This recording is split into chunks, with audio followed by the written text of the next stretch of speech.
Okay, so today it's Friday, April 23rd. Yeah. I'm hiking again in San Jose, and as you see, it's a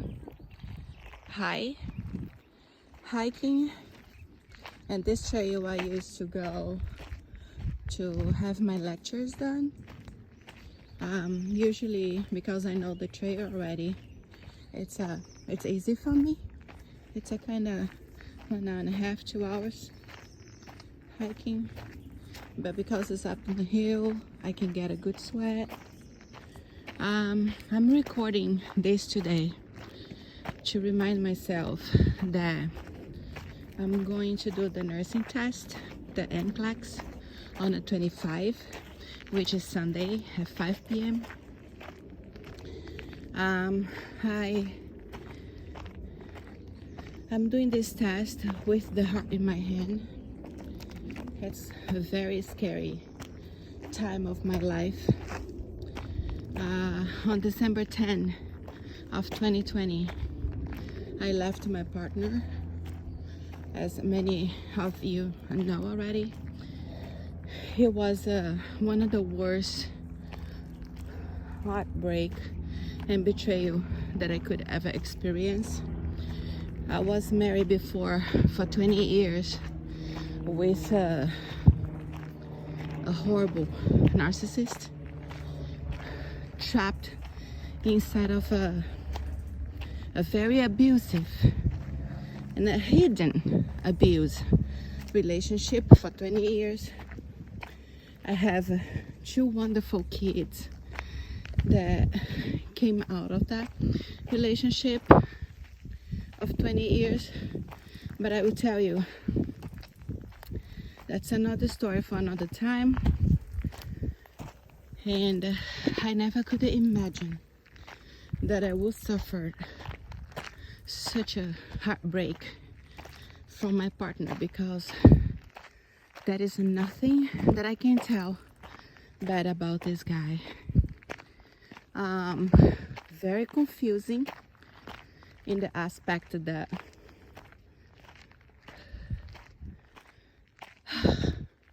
out of breath. I didn't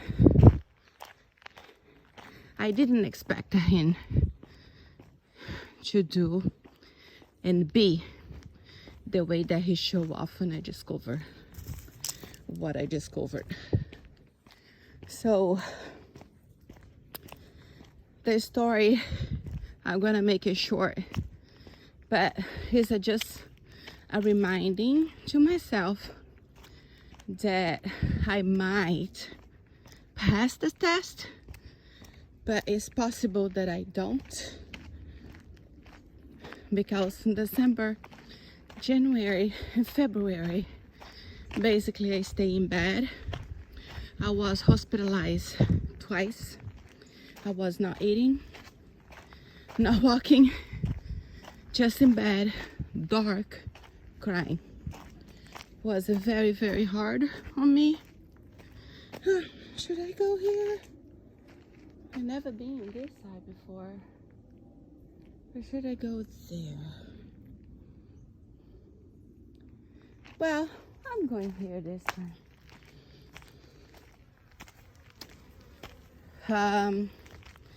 The first basically 2.5 months, I just felt shutting down.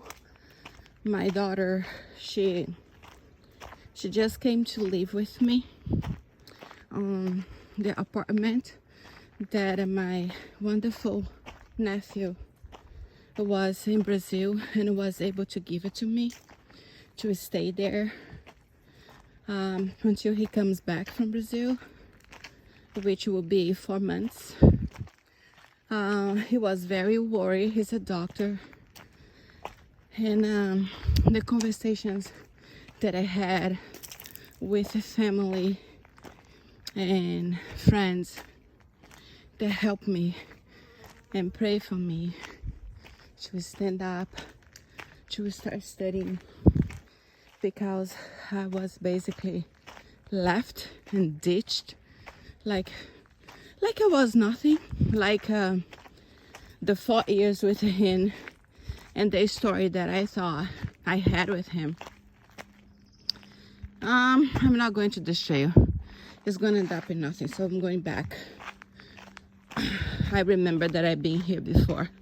There's nothing fun right there. This side is better. So I discovered that my partner, after 2, 3, 4 days after my birthday, I noticed that he was a little bit distant. So I went to check it out. One day his phone, this was November 7th, he was communicating soon after he left the house with a woman. When I faced him, I say, go to work. I will send you something that I'm reading here for you to take a look. When you come back to talk to me. He confessed to me that he was a sex addict, that he kept the phone number of prostitutes on his phone, and that he wasn't a regular client, depending on the city that he was working.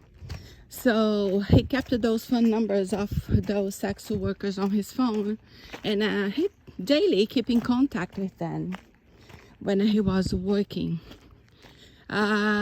He kind of feel bored, that's what he said to me, to be with only one woman. But at the same time, he loved me. He want me to stay, and he want me to accept this lifestyle that he had. I discovered that he went crazy after. He kept also the contact with another ex-girlfriends. He kept contact and relationship with them, I guess. I discovered that one of this girlfriend, that I told him that I absolutely will not accept and move in with him if he still contact her, which he promised he wouldn't. However, they keep a contact through email. I discovered that he gave $10,000 for her to buy her house, and he went as his fiance to help her to get a credit to buy the house. So my world went down, and I just didn't know what to do. And my son was living with us, and he ended up confessing. Looked like he just confessed a lot of things on me. He confessed his abuse when he was 5 years old. So he was coming from a very traumatic life. He was basically a foster kid. His mom never could be with him in a stable environment. He grew up seeing people dying and violence, but does not justify the fact that he know where I came from. He know what I suffered with my husband, and I was just giving up everything to be with him. There were promises, and that make me believe that I had a family with him and his daughters. And the hurtful part, when I contacted his daughter, they were 31 and 30, I guess, years old, and they are basically fully depending on him. I don't know if he used his financial good situation to help them and make them attached and depending on him, because that is a very, very toxic, crazy relationship. I never understood that. It's kind of sick to see 30-something years old women depending and making kids for basically his dad, take care of them.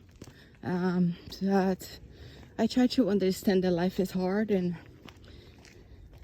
maybe it is what it is because I have 2 kids too, and if I can help my kids, it's okay. But it ended up that he confessed his addiction in every single way.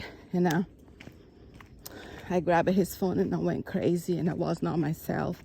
And I saw that he was contacting in porn websites, and that there was not even one type that he was looking for. This man is 58 years old and he was looking for 21. But when I saw the picture of these young prostitutes, they look like 16, and I really got scared. I just got the help of the neighbor, which she lived on the ranch below us. It was a wonderful lady. She was helping me get through this and put my heart and my head in place to remove what was mine, transfer for her shed. I gave back the car, he gave it to me, and I left with a falling apart car. And that's how I ended up on the apartment that my nephew let me stay. And I just went in shock, not moving, eating, drink water sometimes, and basically very sick on a dark room for 2.5 months. So I have 2 more days to review my material for NCLEX, and I just want to record this video to remind myself where I came from and the person that I almost trust, most love in my life, what he had done to me. Reminding myself this was close to Christmas, and he was close to the date actually that he knew that my ex-husband messed up with me and my kids. That was no regard, that was not emotion, that was absolutely nothing coming from this man that showed me empathy. I never ever see so much evil and so much sickness in the head of a person like I see that sometimes the person that you trust the most, and they just live double lives, and they just show you a side of them that is everything that you want to see and that wish they were for, but they don't know who they are. I don't know if he is really doing therapy, but I am educating myself enough to know what the narcissism is. And I will tell you something, if the descriptions of the devil are what they say it is, I will tell you, the narcissist is the worst than the devil is. And I'm gonna end up this video here. I wish you all to pay attention to yourselves too, because it might be something on me that I am on this journey to try to heal, that I always end up in relationships that are taking so much of me, and it's not fair for me. It's not fair for the kind of person that I am. But I guess the world, it's not about being fair. This hurt me really pretty bad. I'm doing therapy, taking medication to sleep. I'm suffering post-traumatic stress disorder. So my nephew came from Brazil and he was able to put me to sleep at least, so I'm better. And that's why you guys see me hiking and studying, because I think it's better for me to pay attention to the material. I just wish I could just tell for every one of you that experiences something confusing, a gaslighting type of relationship, when you say something and your partner say you didn't when you see something and you feel and you ask and they try to distract you, it's just pay attention. It's a lot of craziness in this world, and I just wish you the best, and I ask you to pray for me, because at the moment I don't have absolutely nothing. I just have my will to get my license, become a nurse, and go from there. One day at a time. One day at a time. You guys have a great day. Bye.